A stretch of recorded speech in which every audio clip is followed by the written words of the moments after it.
And obviously सब fans पूछ रहे हैं कि जिस तरह न्यूजीलैंड के बॉलर्स में we saw the swing and seam, तो पाकिस्तान क्यों नहीं कर पाया अपनी बॉलिंग के साथ, वो इम्पैक्ट क्यों नहीं डाल पाया। और आपको पता है कि शुरू इनिशियली इब्रार भी he was very expensive, but then he slowed down and made things work for him. But anyway हमारी pace attack that's under the scanner. And let's also have a look overall सब bowlers पे भी बात करते हैं हम लोग, और हम लोग बिल्कुल भूल जाएंगे वो एलन ने जो 8 बनाए थे for his first 6 balls, we won't talk about that. ठीक है, सो लेट्स फातिमा एक छोटी चीज़ बोलूं, मैंने इससे पहले आप लोगों को डेटा बताया था कि हम उनकी जो बैटिंग है वो बहुत एक्सपीरियंस है। उन्होंने 7000 रन किए हुए T20 के अंदर, 500 मैच 550 मैचों में, हमने 350 मैचों में 2000 किए। बॉलिंग हमारी ज़्यादा सीनियर है, हमारी जो बॉलिंग है उसने 400 विकटें ली हुई हैं, और उसमें से 3 लड़के ऐसे हैं, शादाब, हारिस और शाहीन, इन्होंने 100 विकटें ली हुई हैं T20 के अंदर। जो न्यूजीलैंडर्स हैं उनके में से सिर्फ एक लड़के ने, सऊदी ने जो ना 143 विकेट्स लिए, बाकी सब जो हैं अंडर 50 हैं, किसी ने भी 50 आउट नहीं किए। टोटल उनकी 295 विकेट्स हैं, हमारी 403 विकेटें हैं। हमारे पास 3 बहुत ही एक्सपीरियंस बॉलर हैं, मगर इसके बावजूद भी हम मैनेज नहीं कर पा रहे। So let's have Pakistani bowlers को कितने इकोनॉमिकल रहे this series through out series की हम आपको दिखा रहे हैं। So let's have a look first. Sikandar, पहले हमारे पास है शाहीन शाह अफरीदी, जो फर्स्ट फेस बाय फेस है। जो हमने पहले 3 ओवर्स में उनका पहले देख लेते हैं, 9.75 रन रेट है। उसके बाद 11 सेकंड स्पेल में आते हैं, उसका क्या है, मेरे पास बहुत दूर रखी हुई स्क्रीन आपको देखे गए ना, ये देखें आपके पास नंबर्स है। अच्छे नंबर्स आ गए हैं। हाँ, इट्स नंबर 3। अच्छा, अफरीदी को आप लोग वो जो सेकंड स्पेल करते हैं उसमें 10 और उनको एक ओवर में 10, एक में 14, फिर उसके बाद जो आखिरी ओवर कराते हैं उसमें उनको थोड़े मतलब 17 तकरीबन, हाँ इतने रन पड़े। तो टोटल ये नहीं, ये तो जिमी का है, ये शाहीन का ऊपर है। हाँ, तो हम लोग साथ से। सो ओवरऑल इज 10.23, ठीक है।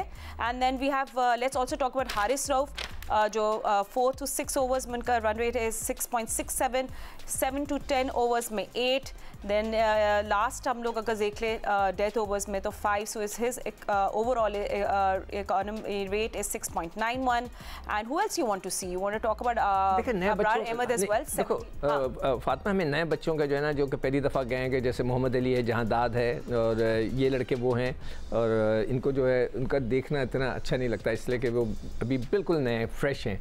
हमें देखना चाहिए शाहीन का, जैसे कि 1 to 3 ओवर, जो पहला ओवर और दूसरा ओवर कराते हैं उसमें उनका 10 रन का एवरेज, यानी कि नया बॉल उनसे नहीं हो रहा, उनको ठीक ठाक फेंटी पड़ रही है। फिर जब वो सेकंड स्पेल में आते हैं बीच के अंदर 11 से 14 के ओवर के दरमियान, तो उसमें उनको 6 रन पड़े हैं। उसके बाद जो आखिरी के जो ओवर्स हैं उनमें उनको 14.5 रन के एवरेज से, यानी कि शुरू में भी वो हैंडल नहीं कर पा रहे, और आखिरी के अंदर जो यॉर्कर शॉकर्स करनी पड़ती हैं, गेंद बचानी पड़ती है, वो भी वो नहीं कर पा रहे। उनको बहुत ठीक ठाक मार पड़ी। मोहम्मद अली का इसलिए मैं नहीं कहूँगा कि वो पहली दफ़ा गए, उनको हैंडल नहीं हुआ। जहांदाद भी पहली दफ़ा गए और उनकी पेस भी इतनी मज़ेदार नहीं है। हारिस रऊफ स्ट्रॉन्ग है, इसलिए कि वो पुराने खेलते हुए हैं, उनकी भी 100 विकटें हैं, तो वो मतलब 7-8 के एवरेज से वो हर ओवर के अंदर, जो उनके 4 ओवर हैं उसमें 6 रन, 5 रन, 7 रन इस तरह दे रहे हैं, तो सबसे ज़्यादा इकोनॉमिकल वो हैं। अब्बास अफरीदी की बात करते हैं तो उनको पहले जो उनका स्पेल है उसमें 10 रन, फिर जो सेकंड स्पेल में उनको ओवरऑल भी की बात बताएंगे, 10 रन का एवरेज हो जाता है उनका, मतलब ये हुआ you talking about right now. बिल्कुल, अब्बास का 10.63, तो उनको भी काफ़ी मार पड़ी है। इतनी उनकी बॉलिंग इतनी मज़ेदार नज़र नहीं आई, मगर ठीक है, वो फिर भी सबसे बेहतर है। जब दूसरा पार्टनर आपका नहीं करता ना, मैं इसलिए सपोर्ट कर रहा हूँ अब्बास को, कि जब आपका दूसरा पार्टनर नहीं कर पा रहा होता, जो सीनियर है, तो जो नया बॉलर रहता है वो भी थोड़ा उसके पर भी उसकी फेटी लग जाती है। इब्रार का जो है, अगर आप 1 से 13 उन्होंने 17 रन दिए हैं, उसके बाद सेकंड स्पेल में उनके 10 रन का है, और ओवरऑल वो भी उन्होंने भी 10 रन दिए हैं एज अ स्पिनर।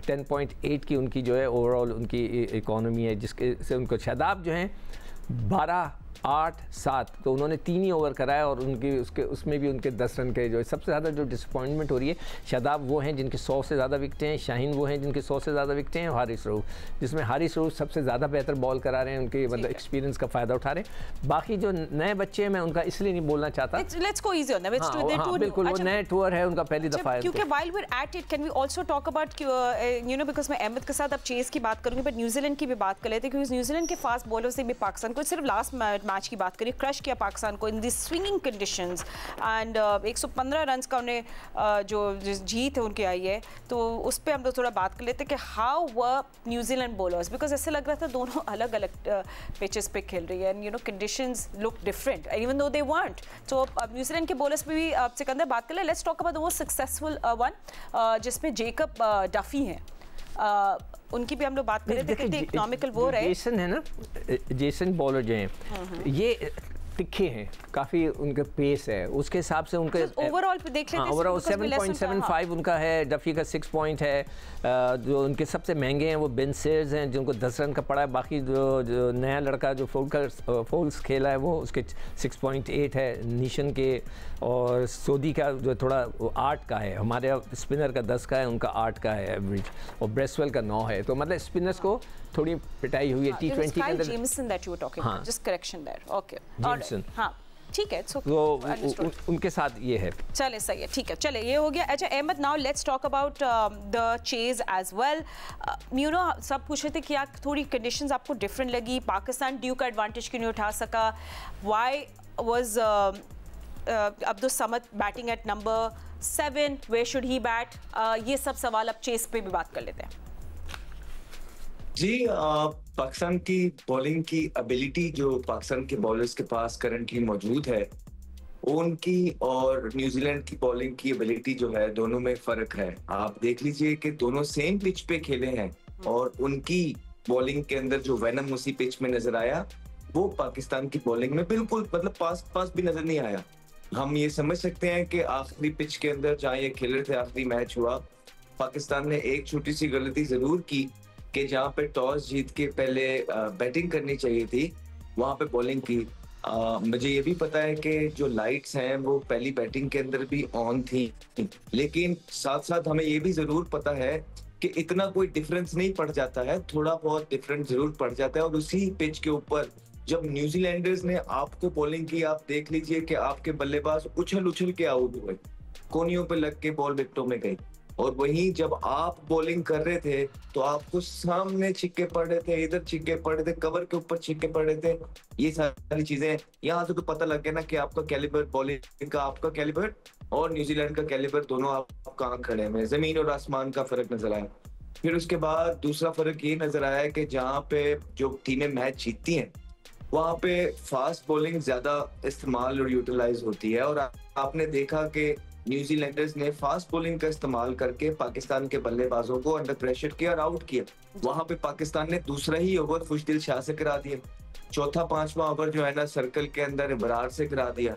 तो आप जब इस तरह चल रहे हैं, जा रहे हैं, जहाँ पे सीम स्विंग हो रहा है वहां 3-3 स्पिनर लिए फिर रहे हैं, खुशदिल भी बॉलिंग कर रहा है, बरार भी बॉलिंग कर रहा है, शदाब भी बॉलिंग कर रहा है, तो आप देख लें फिर ये किसकी गलती है और ये यहाँ पे क्या मतलब कि किसको इंसान पकड़े।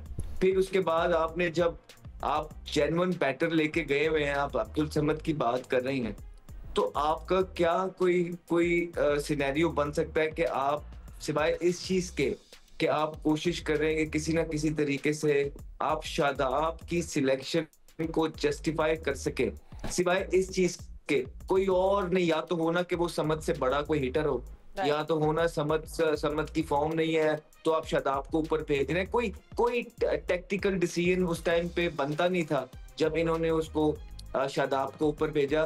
फिर यार फातिमा, आपको सॉरी मैं आपका थोड़ा सा टाइम और लूंगा।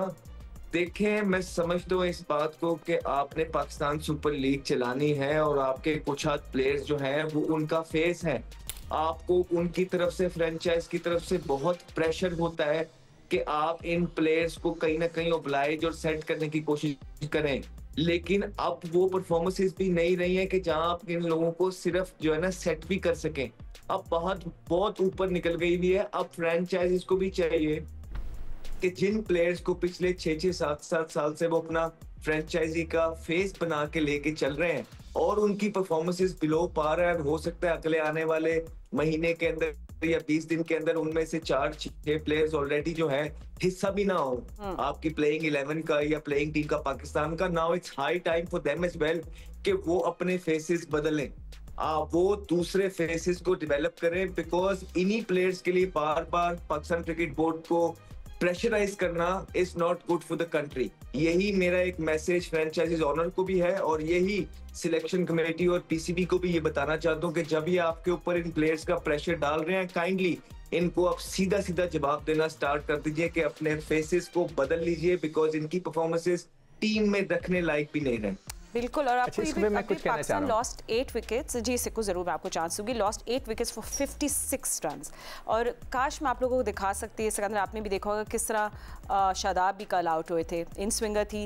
And also what you want to tell us? Yes, we want to tell you कि अब्दुल समद ने अकेले बैटल की थी चेस में, he was the only one there, और ने 44 रन्स बनाए from 30 balls. Yes Sikandar, sorry आप क्या बोल रहे हैं? अब अब्दुल समद के साथ अब कर रहे हैं ये लोग, यही चीज़ आपने आसिफ के साथ की, यही चीज़ पहले खुशदिल के साथ की, अब खुशदिल दोबारा वापस आ गए, इफ्तिखार के साथ की, आपने इरफान खान के साथ की, आपने तैयब ताहिर के साथ की, आपने हैदर अली के साथ की, यही चीज़ की कि आप जो है एक बैट्समैन को लेकर आते हैं, उसको आप 7वें नंबर पर डालते हैं। एक वक्त ऐसा था कि मुझे अच्छी तरह याद है कि हम यहाँ बैठे शोर मचा रहे थे कि इफ्तिखार इज़ अ बैट्समैन, आपने शादाब को ऊपर भेजा, आपने शाहीन को उसके ऊपर भेज दिया। ये आप मतलब ये कप्तान कोच ये इनकी जिम्मेदारी है ना, एक बच्चे को अगर आप समद को खिला रहे हैं तो उसको एक प्रॉपर चांस दें।